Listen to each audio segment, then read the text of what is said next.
জ্ঞানদীপ হাজৰিকাই ন্যায় পাবনে, ইয়াক লৈ চৰ্চা হৈ আছে সমগ্ৰ অসমত।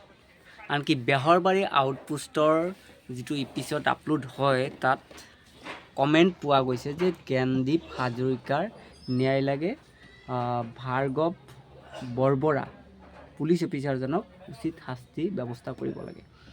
চাওক, এটা কথা, মানুহ কি পৰ্যায়ত কি কাম কৰি খাবলগীয়া হয় তাৰ বেকগ্ৰাউণ্ডবোৰ সকলোৱে নাজানে, আপুনি মই নাজানো।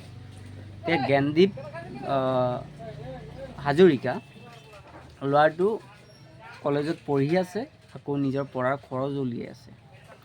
এটা কথা মন কৰিব, ইয়াতকৈ কষ্ট কৰি খোৱা মানুহ গুৱাহাটীত তেনেকুৱা ধৰণৰ মানুহ আৰু বহুত আছে, ল'ৰা ছোৱালী বহুত আছে, আৰু সিহঁতসকলেও পুলিচৰ অত্যাচাৰ সহ্য কৰিবলগীয়া হয়।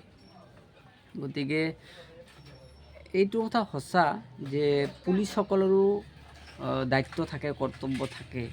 কৰ্তব্যত মানে সহ্য কৰিব নোৱাৰি কেতিয়াবা এনেকুৱা ঘটনা কৰিবলৈ বাধ্য হৈ যায়, এইটো মানিছোঁ। কিন্তু যিজন মানুহক, যিটো ল'ৰা কেনেকৈ গতিয়ালে, সন্মানৰ কথা আহিছে ইয়াত, গতিওৱাৰ ফলত যিখিনি দুখ পাইছে, কষ্ট পাইছে, তাতকৈ সন্মানৰ কথা ইয়াত লাগি পৰিছে। গ্ৰেজুৱেট পঢ়ি থকা, কটন মহাবিদ্যালয়ত পঢ়ি থকা ল'ৰা এটা ছ'চিয়েল মিডিয়াত যদি লাখ লাখ মানুহে দেখা পোৱাকৈ ইমান অসন্মানৰ পাত্ৰ হয়, তেতিয়াহ'লে তাৰ মাইণ্ডটো কেনেকুৱা হৈ যাব পাৰে। ঘটনাটো এইটোৱে প্ৰথম ঘটনা নহয় বা শেষ ঘটনা নহয়, এনেকুৱা ধৰণৰ বহুত ঘটনা, কিছুমান ঘটনা হয়তো প্ৰকাশ হয়, কিছুমান ঘটনা প্ৰকাশ নহয়। গতিকে মই বুলিয়ে নহয়, সকলোৱে পুলিচ অফিচাৰসকলক অনুৰোধ জনাব যে অলপ ভাবি চিন্তি কাম কৰিব লাগে, কথা বতৰা বা ব্যৱহাৰ কৰিব লাগে।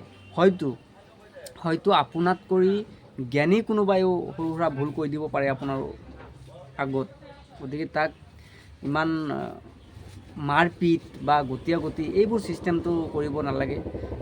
নিয়মত কাম কৰক, নিয়মত ফাইন কৰক, কিবা কৰক, সেইবোৰ চলি যায়।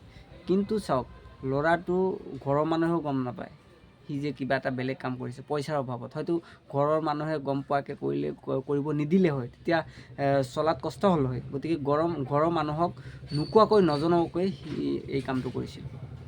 গতিকে সেয়াই আৰু। এতিয়া বেহৰবাৰী আউটপোষ্টৰ এপিছডত হয়তো উল্লেখ হ'ব পাৰে এনেকুৱা ধৰণৰ ঘটনা।